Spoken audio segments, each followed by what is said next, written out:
really want to be able to tackle this in a way that honors both the young children and the older children. You know, the older children have sort of been through this place where they are, they've sort of gone through all of these stages, and they're, in general, they're in a spot where they should be, especially if you've been careful with your parenting and you've kept them away from too much of the world. They're still going to be sort of going in that space. They're still going to be going in that direction of, learning and trying to figure out their environment. So that's who they are. And so you want to really be able to capture that and allow that space, and at the same time allow the space of the magic for your younger ones. And so we've kind of been working with this off and on for a long time, just because we do have so many kids.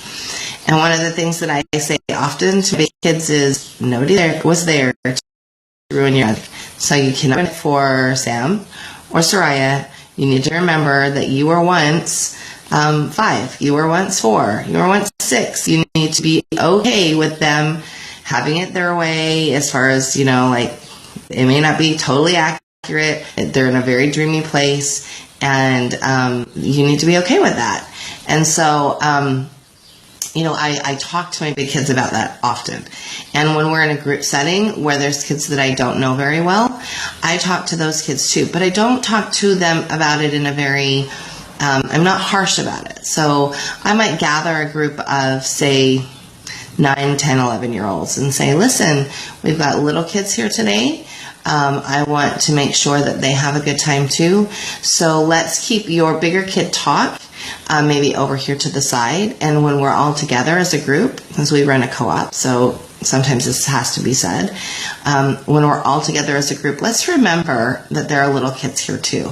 And let's remember that even though I know you're really excited to talk about Star Wars, we're not going to talk about that with the little kids around, because they're too little for that. And we want to honor your space and where you are by giving you this space over here.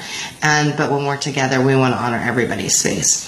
And so that's super helpful, especially when you've got kids that maybe you don't know very well, but you want to sort of gather them together. And don't be afraid to say those things. Don't be afraid to, if you're doing it in love and kindness, don't be afraid to say those things. If you're doing it out of frustration and anger, then it's probably because you should have done it when the party first started or when the event first started, and things have kind of gotten out of hand. So just by reminding those age groups, I think it's super helpful.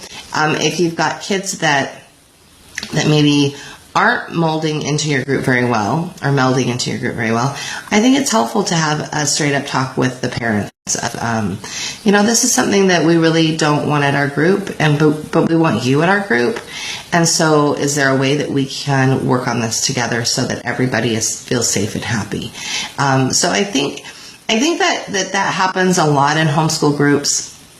Waldorf groups, I think a little bit less, but everybody's degree of Waldorf at home is very different. So you will have some kids that are watching a ton of TV and are playing a ton of video games, and they want to come to your co-op group and they want to talk about Minecraft all the time, or maybe something that is objectionable, TV-wise. And so you want to be very upfront and honest with those people.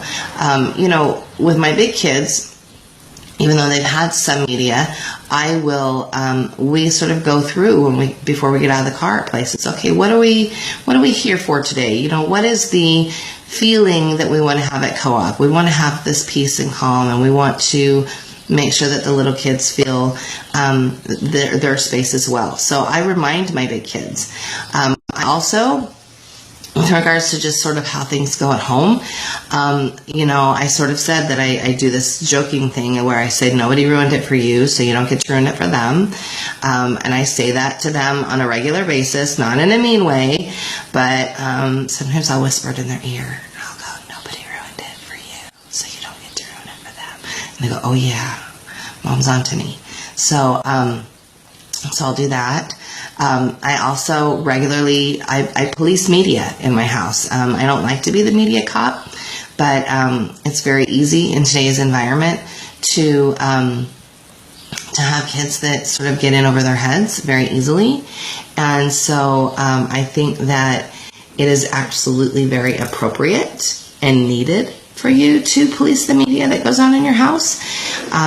Even though we teach our kids to make really good choices, I think that it's very easy for them to be sucked into media, whether that be something that they see on Facebook or something that they're watching on YouTube or Netflix or whatever it might be. So I think it's really important that you really police that and that you have rules about that in your home.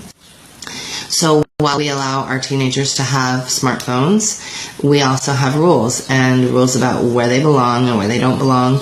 They generally don't belong at the kitchen table unless you're working out something for school and we're all at the table together, or there's something that's okay for everybody to hear and see, which 9 times out of 10 it's not. So I encourage headphones. The best purchase I ever made for my 15-year-old daughter and for myself was noise canceling headphones for her. Best purchase ever. I mean, worth every penny of the $60 that I spent for those. So, and it's more than I don't want to listen to Taylor Swift. It's more that I don't want whatever she's listening to be something that the kids the little ones are also hearing. So while she's, 15 and a half, she has more privileges, but that does not extend to sort of what goes on in our common space. So in our common space, I want everybody to feel connected. I want everybody to be able to feel the spirit in our home. I want those things to be sort of at the forefront. So I make sure that our rules are followed. And sometimes, not usually, but sometimes that makes me sound naggy. And so I try to really be careful about, gosh, did I just remind her of that 5 minutes ago and she's just willingly disobeying? Or did she not hear me? Or did she think I changed my mind? So I definitely approach it with love and kindness. I also, when we had 3 teenagers in the house, we had, and we still have family meetings every week, but we had a separate meeting that was just with the big kids, where I may have said, I noticed that media is kind of getting out of hand, or, I noticed that you're not being super kind to your brother, or, and so we were able to talk about those things with just the big kids around. And that was super helpful so that they didn't feel attacked in a huge setting, a huge situation. And they didn't have the little ones going, yeah, I don't like it when you do that.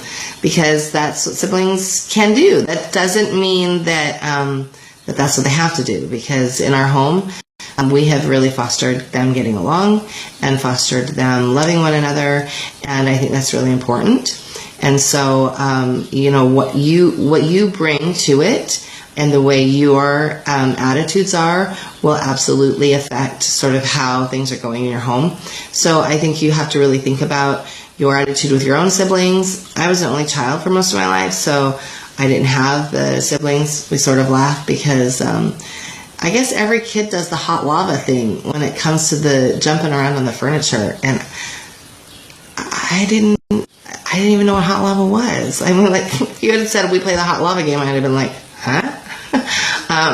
But my kids play it, and one time, like the first time they played it, my big kids, Eric was laughing. I was like, what are you laughing about? I don't get it. What's hot lava? And he has to explain to me that was something that he played with his siblings. And so it's definitely different when you grew up in a household with only yourself. And so, I try to be very accommodating of sibling stuff. And it helps that Eric had 3 siblings. And so, I can sort of bounce some ideas off of him, and he and I are always together about that. But when it comes to the actual, like, making the house rules, we have pretty strict rules when it comes to sort of keeping the magic alive for the little ones.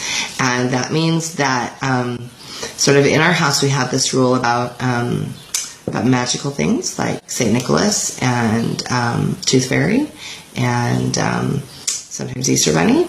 All of those things, so we have rules, and the rule is if you don't believe, you don't receive. And so I will say to big kids, you are very welcome to not believe in this tradition. Very welcome. but that means that you are also forfeiting any gifts that magical creature or being would bring. Really on that as parents, because we want to keep the magic alive, and that can be hard with all of the influences of the world. So when Harry was he was a Boy Scout, so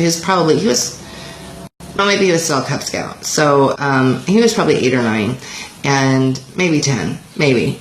The subject of St. Nicholas had come up, and the boys were all giving him a hard time because, oh, you still believe? How can you still believe? And so I talked to a scout leader, and the next week I came in and I did this whole, who is St. Nicholas? And was he a real dude? And they loved it. All of those kids went home and asked their parents if they could write their letters in October so that they could do St. Nicholas the next year instead of doing Santa Claus at Christmas time. I had some very interesting conversations at church after that, but it helped support where my kids were,